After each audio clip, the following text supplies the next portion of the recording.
Il y a de ces événements qu'on n'oublie pas. Certains moments vécus resteront à jamais gravés dans notre âme. On a beau croire passer à autre chose, mais au fond on reste toujours attaché, même de manière inconsciente, à un moment passé. Certains événements sont inoubliables et avec le temps parviennent par la force de la pensée à intégrer notre personnalité, notre être le plus caché, notre être intérieur. On peut oublier toutes choses, sauf celles qui ont surgi de manière brusque et violente. Ce moment où on observe, en spectateur muet, les yeux en orbite, les mains moites, les pieds tremblants, le souffle chaud et difficile, plus aucune activité cérébrale, tout est bloqué. Même la bouche la plus bavarde perd tous ses mots. Alors tout s'arrête. Les heures, les minutes, les secondes, tout s'arrête. Le vent arrête de souffler, les oiseaux et les mouches, aussi comme par une force naturelle qu'elle ne pourrait contrôler, s'arrêtent, se givrent en plein air, vu que la gravité elle-même n'existe plus dans ce genre de moment. Les gens autour se bougent, gesticulent avec une telle lenteur que même l'escargot ou la tortue viendraient à se moquer. Même les bruits autour semblent faux. Les voix qui pleurent, crient et se lamentent résonnent aussi lointains qu'un appel venu de la 11e planète de l'univers. Les ronflements de véhicules, les sifflets de policiers, tous ces sons sont lents, comme s'ils étaient joués par une tortue musicienne. Autour, ça se bouscule.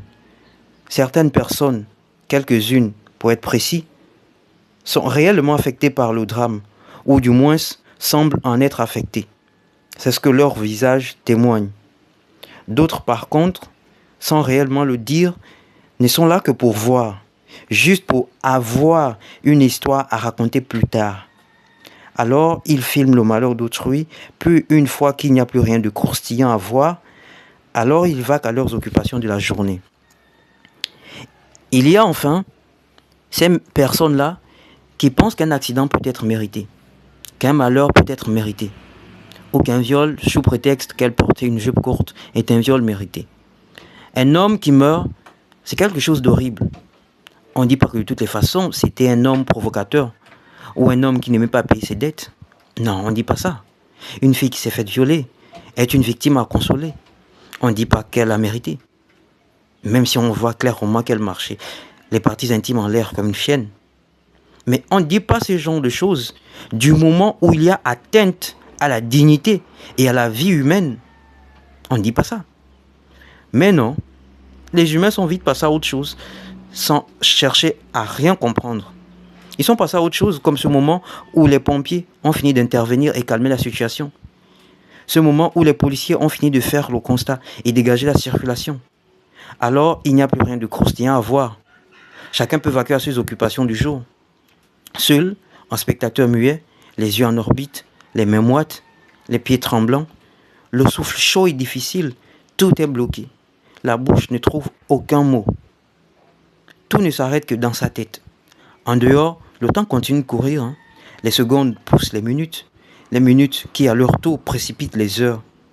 Les oiseaux volent avec joie et confiance dans le ciel comme à l'accoutumée. Quelque part, c'est peut-être une fête d'anniversaire ou une célébration quelconque comme tous les jours. Autour, on doit se précipiter pour aller au travail car on a beaucoup de choses à faire. Autour, on doit se presser pour se rendre au marché car on a une famille à nourrir. Autour, on doit presser le pas car on a un rendez-vous romantique dans 1 heure avec notre partenaire qui doit certainement être en train de nous attendre. Encore 10 minutes de perdu en chemin. Mince. Quoi qu'en soit la gravité et l'ampleur de la situation à côté ou autour de moi, mon bonheur et ma vie restent plus importants que tout. Voilà ce que j'ai fini par comprendre en fréquentant les humains. En fait, les humains ne sont ni bons ni mauvais, c'est juste des êtres beaucoup trop occupés à être ou beaucoup trop occupés à exister. Je ne sais pas. En tout cas, trop occupés à manifester ce qu'ils manifestaient, leur nature, manifester leur existence ou